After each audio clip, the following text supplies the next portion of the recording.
Hello বন্ধুরা, কেমন আছো সবাই? আজ আমি একটু বানাচ্ছি মাছের মাথা দিয়ে পুঁই শাকের তরকারি। তো পুঁই শাকের এখানে ডাঁটাটাও কেটে নিয়েছি, একটু কুমড়া দিয়েছি আর একটু আলু দিয়েছি, আর আমার কাছে কয়েকটা কুঁদরি পড়েছিল, আমি কুঁদরি দিয়ে দিয়েছি। আমি একসঙ্গে সব মিশিয়ে নিয়েছি। আমার এটা লাল পুঁই শাক।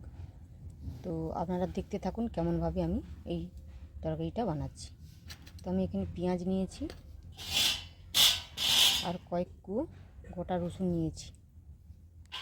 তো এখানে আমি কড়া উনানের মধ্যে বসিয়ে দিচ্ছি। কড়ার মধ্যে আমি একটু তেল দিয়ে দিচ্ছি। তেলটা গরম হয়ে গেছে। তেলের মধ্যে আমি শুকনো লঙ্কা, তেজপাতা আর 5 ফোড়ন দিয়ে দিচ্ছি। তো তেল আর 5 ফোড়নটা ভাজা হয়ে খুব সুন্দর একটা গন্ধ বেরিয়েছে। আমি এবারে তো রসুনগুলো আমি থেঁতা করে দিয়ে দিচ্ছি। পেঁয়াজ,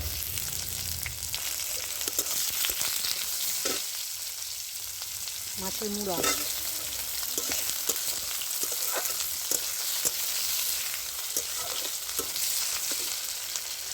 তো এগুলো সব আমার ভাজা হয়ে গেছে। আমি এবার সবজিগুলো দিয়ে দিচ্ছি।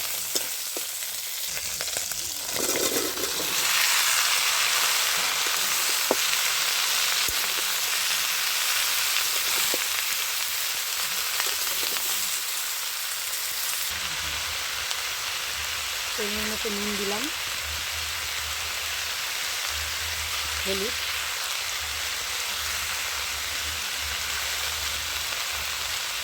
নুন হলুদটা দিয়ে আমি ভালো করে আবার কষিয়ে নিচ্ছি। তো সবজিটা আমার ভালো করে কষানো হয়ে গেছে। আমি এবারে জল দিয়ে দিচ্ছি।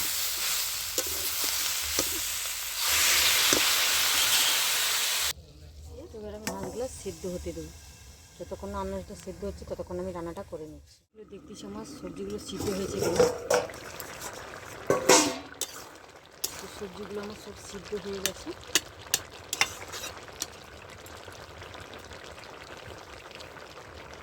তো নুনটা ব্যালেন্স করার জন্য আমি একটু চিনি দিয়ে দিচ্ছি। চিনি দিয়ে আমি নামিয়ে নেব।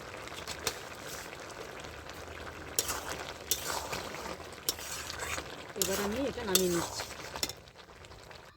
তরকারিটা আমার রেডি হয়ে গেছে। আমি এবারে নামিয়ে নিচ্ছি। তো নামিয়ে নিয়েছি দুর্দান্ত স্বাদের এই মাছের মুড়া দিয়ে পুঁই শাকের ঘন্ট। তো এবার গরম ভাতের সঙ্গে পরিবেশন করব। তো আপনারা এরকম রান্না করে খেয়ে দেখবেন কেমন লাগে, আমাকে অবশ্যই কমেন্ট করে জানাবেন। আর আমার রান্নাটা যদি ভালো লাগে আমার চ্যানেলটি সাবস্ক্রাইব করে আমার পাশে থাকবেন, আর লাইক শেয়ার কমেন্ট করতে